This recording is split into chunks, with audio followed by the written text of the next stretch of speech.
আজকে ভোর দিকে 4:15 থেকে 4:15 দিকে কিছু লোক ডিবি পরিচয়, তাদের শরীরে ছিল ডিবির যে কালারের কোটটা থাকে ওই কোটটা আর কিছু নেভি ব্লু কালারের কোট। তারা এসে প্রথম পুলিশের পরিচয় দেয় যে আমি থানা থেকে আসছি, আর কিছু লোক বলে যে ডিবি পুলিশ। এবং তারা এসে এক পর্যায়ে বাধ্য করে এবং আমার বাবা এবং দাদার নাম ধরে বলে যে তাদের নামে কেস আছে, তাদের অ্যারেস্ট ওয়ারেন্ট আছে, তাদেরকে ধরতে আসছে। কথা বলার পর তাদের সাথে ওয়াকিটকি ছিল, সেইভাবে অন্যদের সাথে কথা বলছে তার মাধ্যমে।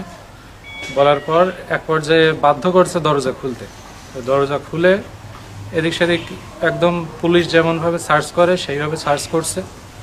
করার পর আমাকে এবং আমার জ্যাঠাকে পিছনে হাত বেঁধে এক রুমে রেখে দিয়েছে এবং অন্যান্য যে রুমগুলো আছে সেই রুমগুলোতে গিয়ে তারা টাকা এবং স্বর্ণালঙ্কার চুরি করছে, এক কথায় লুট করছে।